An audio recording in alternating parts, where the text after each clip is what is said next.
vamos lá, vamos ver se eu faço um bebelado aí. Então vamos lá. Meu amigo, minha amiga, tentar explicar um pouco o que aconteceu na situação da dúvida. E o pessoal dizendo aí que não, porque ele já sabia que era morte espiritual. Não sabia não. Vamos lá. O que eu entendi? Que no caso do Novo Testamento, não era morte espiritual se falar sobre a possibilidade da questão do argumento de o Novo Testamento trabalhar com pecados por ignorância, especificando determinadas condutas que são pecado, são algumas, até mais de uma. Isso para mim não era morte espiritual, justamente porque a pessoa poderia responder, não, mas há outros versos que que permitem ou fazem entender que eventualmente essa conduta seja correta e portanto não seria pecado. Então a pessoa poderia, vamos dizer, responder isso. Então sim, eu acho que no Novo Testamento não poderia ser morte espiritual, porque eu entendo, naquele primeiro momento em 2021, que eventualmente haveria versos, vamos dizer, para os dois lados. Então, portanto, as duas ideias seriam corretas dentro do Novo Testamento e se permitiria, de certa forma, até a dúvida para ambos os lados, a ponto de que as duas ideias eram convivíveis, dava para você ter as duas ideias, não haveria problema. Então eu não achei que era morte espiritual isso.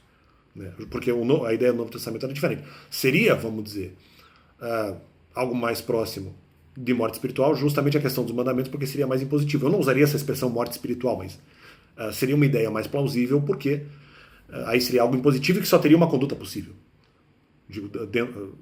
Pelo menos em relação a mais de um, só teria uma conduta possível em termos, vamos dizer, do que seria pecado. Em um determinado tema, só uma conduta é possível. Em outro determinado tema, só uma conduta é possível. Então é isso que eu estou tentando dizer.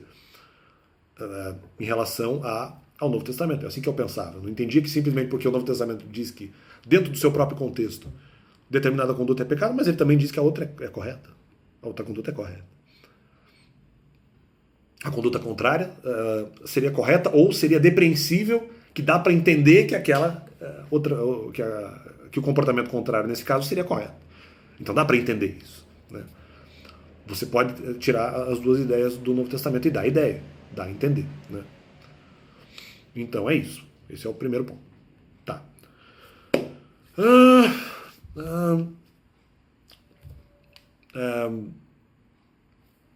O segundo ponto, não. Quando se coloca morte espiritual no jogo, e aí de uma maneira mais literalizada, aí que tá, justamente, porque, veja bem, eu passei a entender que o argumento de morte espiritual era mais literal. Porque no primeiro momento que eu escutei essa doutrina, eu não achei que ela era literal, tanto que eu cheguei a discordar no canal, mas não é uma coisa que eu dei muita atenção, não pesquisei mais sobre isso, porque eu achei que não precisava. Na segunda vez que o argumento é levantado, eu passo a pesquisar. Sim, aí eu vi que tinha um fundamento. Só que daí, justamente, aí eu percebo, mas de novo, quando nós colocamos o crivo de morte de filho espiritual, aí é que nós começamos a pensar, porque eu achava que não. Morte espiritual para mim era só falar da questão mandamental, justamente. E outra, a ideia que eu mesmo me auto-questionei nem veio das pessoas.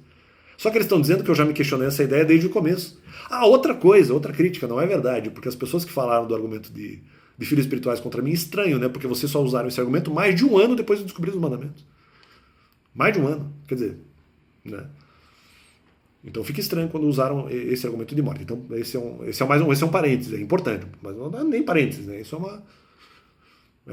é uma citação em texto importante, né? Vamos dizer assim. Né? Então só me disseram depois isso. Então peraí, não sei se importaram tanto assim, né? Não foi algo desde o começo. Né? Até porque eu nem usava o contexto de filhos espirituais.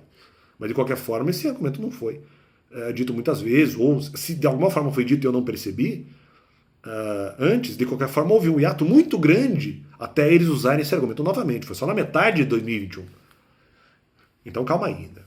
Tá, ok, mas só na segunda vez eu pesquiso o tema. E aí eu vejo que é a morte de filho espiritual.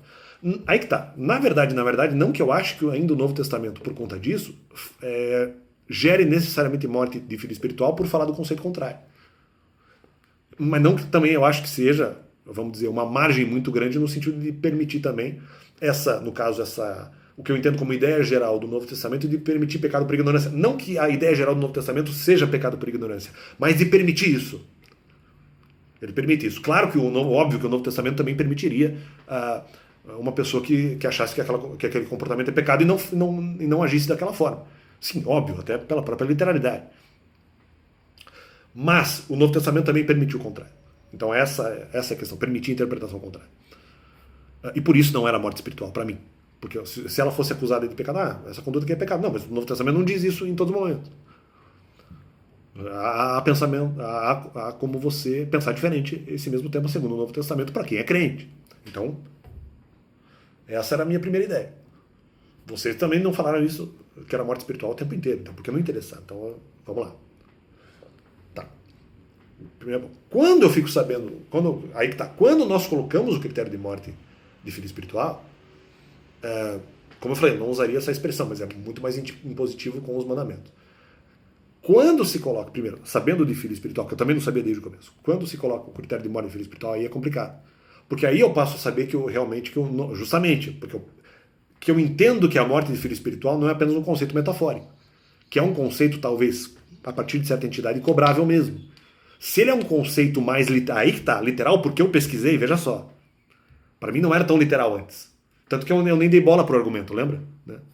Depois, quando eu pesquiso sobre esse tema específico, eu começo a ver que é mais sério. Opa, peraí, a partir desse momento que eu pesquiso, foi na segunda vez que eles falaram sobre morte e vida espiritual. Nessa segunda vez, quando eu pesquiso, eu vejo que o argumento é um pouco mais sério. Quando eu vejo que o argumento é sério, eu falo, opa, peraí, falar dos mandamentos realmente é um problema. Eu achava que era, mas agora eu tô acreditando mais nisso. Só que isso gera a contradição. Peraí, só que ainda só no terceiro momento, meses depois, eu fui entender isso. Peraí, se eventualmente a morte de filho espiritual, também por não liberar determinadas condutas, porque eventualmente diz que tudo é pecado, tudo não, mas as condutas ali listadas são pecado contra os 10 mandamentos, se isso eventualmente é morte de filho espiritual, o Novo Testamento não faz exatamente a mesma coisa, mas coloca as pessoas em risco fazendo com que elas acreditem nisso. Ah, não, mas é pela opção deles. Tá. Não, mas aí que tá, há a possibilidade, seria meio morte de filho espiritual também. Embora no Novo Testamento haja opção. Só que aí que tá, mas é uma opção sim, mas como a pessoa pode se sentir obrigada, é um risco de morte de filho espiritual, na verdade é. Então essa é a grande questão. O Novo Testamento, aí que tá, se você não trabalha com o conceito de morte de filho espiritual, não, o Novo Testamento permite os dois pensamentos. Se você não estende morte de filho espiritual para isso, se você não leva a sério morte de filho espiritual, eu só achava que o argumento dos mandamentos era prejudicial, assim, tipo, porque ele só permite uma conduta. O Novo Testamento não permite mais de uma. Se você passa a entender que dizer que aquilo é pecado, literalmente, você passa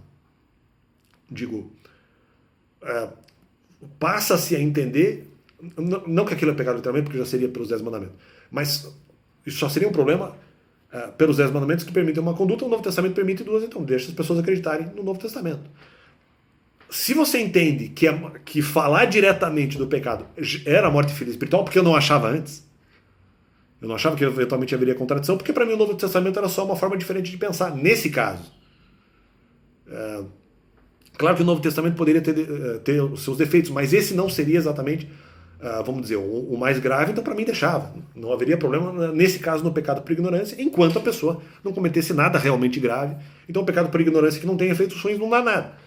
Mas se entende como morte de filho espiritual, e eu só comecei a entender depois da minha segunda pesquisa, sobre o argumento, na minha segunda crítica sobre morte de filhos espirituais, na segunda crítica que eu recebi, na minha primeira pesquisa na segunda crítica, porque eu não pesquisei na primeira crítica que eu recebi eu não pesquisei o argumento, como eu só fiz a pesquisa nesse momento, eu posso entender que o argumento de morte de filho espiritual é mais literalizado do que antes. E ele é cobrável por determinado pensamento, ou até por alguma entidade espiritual. Aí eu entendo que é algo cobrável se eu cometer um pecado. Aí sim, porque aí falar dos mandamentos pode ser morte de filho espiritual, o Novo Testamento talvez não mate, mas coloca em risco também. Porque daí estaria forçando, já que a pessoa saberia que é pecado se ela eventualmente acreditasse nesse outro verso que dizia que é pecado pelo Novo Testamento. O Novo Testamento está fazendo a mesma coisa que o Velho. Então não é morte espiritual. Então não é morte de filho espiritual. Só que eu só soube disso no terceiro momento. O primeiro momento eu recebo a crítica de morte de filho espiritual. Não acredito. Acho que os 10 mandamentos de alguma forma são prejudiciais. Mas eu acho que o Novo Testamento só permite os dois conceitos. Não acho que é a morte de filho espiritual. No segundo momento vejo que a crítica é mais pesada. No primeiro momento eu não acredito na crítica, ou não dou bola para ela. No segundo momento eu acho que ela é mais pesada. Pesquiso essa crítica. Vejo que tem fundamento. E no terceiro momento meio supero a crítica. Embora não inteiramente concordante, mas eu busco eu acabo encontrando, melhor dizendo, um argumento que deixa a questão da morte e vida espiritual meio nem suspeita, mais do que isso, meio em descrédito. Eu acho que essa é uma boa expressão. Então eu deixo mais ou menos a opinião em descrédito, mas ainda merece alguns pensamentos melhores, algumas ideias mais aprofundadas, né? E isso acontece só no terceiro momento. Só que antes eu não achava que era morte e vida espiritual. Achava que sim, os 10 mandamentos poderiam ser muito mais diretos. Eu prefiro deixar no Novo Testamento. Ah, mas o Novo Testamento fala o contrário. Não, mas o Novo Testamento permite que você pense que a conduta possa ser executada mesmo que seja pecado por ignorância. E no nível que seria pecado, mas que a pessoa acreditando que pode fazer é pecado por ignorância. Não é um mal tão grave enquanto não tiver resultado. É isso que eu pensei, esse foi o pensamento. Num segundo momento, não, mas espera aí, se entende que falar dos 10 mandamentos é morte e vida espiritual, o Novo Testamento também vai. Ah, mas no primeiro momento não era isso? Não, porque eu achei que falar dos 10 mandamentos era uma impositividade ruim, mas não era morte e vida espiritual. Então, segundo o Novo Testamento, era melhor, para mim, na minha opinião, naquele momento, era melhor deixar no Novo Testamento, porque não havia morte de vida espiritual no Novo Testamento, porque se permitia a ideia contrária. Se permitia pecar por ignorância. Para mim, eu estou me baseando apenas justamente no critério do Novo Testamento. O fato de o Novo Testamento permitir duas ideias contrárias não é morte de vida espiritual.